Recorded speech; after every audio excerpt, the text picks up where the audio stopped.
नमस्कार। वैदिक कॉस्मोलॉजी की दुनिया में एक बहुत ही दिलचस्प किरदार हैं, एक ऐसे किरदार जिन्होंने सब कुछ बनाया। हम बात कर रहे हैं ब्रह्मा की, यानी अस्तित्व के महान शिल्पकार की।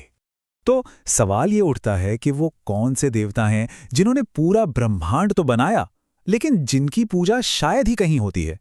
सोचिए जरा, ये एक अजीब बात है ना? और यही वो पहेली है जो ब्रह्मा को इतना फैसिनेट बनाती है। तो चलिए इस रहस्य की परतों को एक एक करके खोलते हैं। अपने पहले सेक्शन में हम इसी कॉस्मिक आर्किटेक्ट की पहचान को समझने की कोशिश करते हैं। देखिए, ब्रह्मा को सिर्फ एक देवता की तरह देखना वो पूरी बात नहीं है। असल में वो क्रिएशन का फंडामेंटल प्रिंसिपल है। मतलब किसी मूर्ति से ज्यादा वो एक क्रिएटिव इम्पल्स है। वो जेनरेटिव एनर्जी जो फॉर्मलेस को फॉर्म देती है, वो खुद ही क्रिएशन का इंस्पिरेशन है।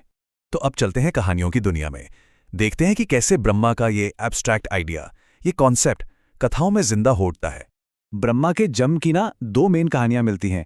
एक है पौराणिक कथा जो कहती है कि वो भगवान विष्णु की नाभि से निकले एक कमल से पैदा हुए हैं, और दूसरी है वैदिक जड़, जहां वो प्रजापति के रूप में सामने आते हैं, लॉर्ड ऑफ क्रिएचर्स, जिन्होंने लाइफ बनाने के लिए खुद को ही सैक्रिफाइस कर दिया। तो जब वो प्रकट हुए तो उन्होंने बनाया क्या क्या? उन्होंने बनाया सब कुछ, ब्रह्मांड का पूरा स्ट्रक्चर, एलिमेंट्स, सेंसेस, सप्तऋषि, देवता, असुर और हाँ, हम इंसान भी। और सबसे जरूरी बात, उनके 4 मुखों से निकले 4 वेद। ये वो ज्ञान था जिसने यूनिवर्स को एक कॉस्मिक ऑर्डर दिया, जिसे ऋत कहते हैं। एक ऐसा बैलेंस जो हर चीज को अपनी जगह पर टिकाए रखता है। उनका जो वाहन है हंस, वो सिर्फ एक सवारी नहीं है, वो सिंबल है विवेक का। मतलब सच और झूठ के बीच का फर्क समझने की काबिलियत। ठीक वैसे ही जैसे कहते हैं ना कि हंस दूध और पानी को अलग कर सकता है। आइए अब जरा टाइम में और पीछे चलते हैं, उन एंशिएंट टेक्स्ट की तरफ जहां ब्रह्मा का एसेंस उनकी कहानियों से भी पहले मौजूद था। ऋग्वेद का ये श्लोक देखिए, सबसे पहले इच्छा उत्पन्न हुई।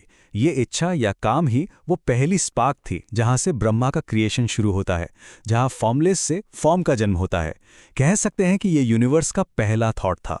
और फिर आता है हिरण्यगर्भ सूक्त। ये तो डायरेक्टली क्रिएटर को द गोल्डन वूम यानी स्वर्ण गर्भ कहता है। जरा इमेजिन कीजिए, एक सुनहरा बीज जिसमें पूरा का पूरा ब्रह्मांड बंद हो।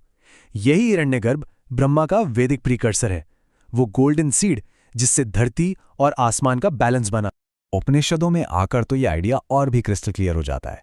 सर्वम खल्विदम ब्रह्म, मतलब ये सब निश्चय ही ब्रह्म है। ये पावरफुल लाइन क्रिएटर को क्रिएशन के हर एक कण से जोड़ देती है। यह हमें सिखाती है कि कैसे डाइवर्सिटी में यूनिटी देखी जाए। और ये फेमस शांति मंत्र, असतो मा सद्गमय, ये ब्रह्मा के रोल को एक स्पिरिचुअल जर्नी से कनेक्ट करता है। ये एक प्रार्थना है क्रिएशन के इल्यूजन से परे जाकर, इग्नोरेंस को चीरकर इटर्नल ट्रूथ तक पहुंचने की। तो फिलॉसफी से निकलकर अब चलते हैं ज्योतिष की दुनिया में।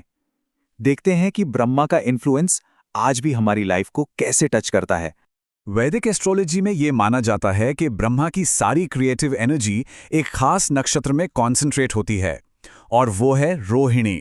ये चौथा लूनर मेंशन है जिसे स्टार ऑफ असेंट भी कहते हैं। ये ग्रोथ, ब्यूटी और अबंडेंस का सिंबल है। तो कहते हैं कि जिन लोगों का जन्म रोहिणी नक्षत्र में होता है उनमें ब्रह्मा की क्वालिटीज साफ झलकती हैं। वो लोग अक्सर चार्मिंग होते हैं, विजनरी होते हैं, म्यूजिक, डिजाइन, आर्ट, इन सब चीजों में नेचुरली गिफ्टेड होते हैं। उनमें अबंडेंस को अट्रैक्ट करने की एक मैग्नेटिक पावर होती है। हाँ, पर उन्हें इंडल्जेंस या वैनिटी से थोड़ा सावधान रहने को भी कहा जाता है। अगर रोहिणी के एस्ट्रोलॉजिकल डिटेल्स देखें तो एक बड़ी इंटरेस्टिंग पिक्चर सामने आती है। रूलिंग प्लैनेट है मून, जो नर्चर और इंट्यूशन का प्रतीक है। एलिमेंट है अर्थ, जो स्टेबल ग्रोथ को दिखाता है।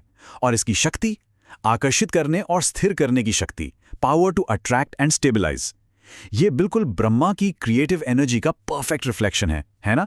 तो चलिए अब हम इस सारी बातचीत को समेटते हैं। इन सभी धागों को मिथोलॉजी, फिलॉसफी और एस्ट्रोलॉजी एक साथ बुनकर एक पूरी तस्वीर बनाते हैं। तो टेकअवे क्या है?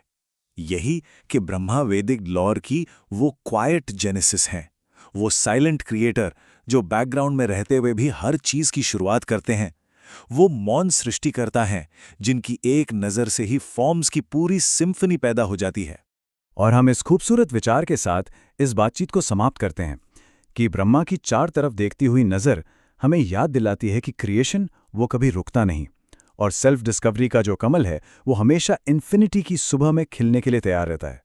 और ये एक सवाल भी छोड़ जाता है कि क्या हमारे अंदर का वो कमल भी खिलने के लिए तैयार है।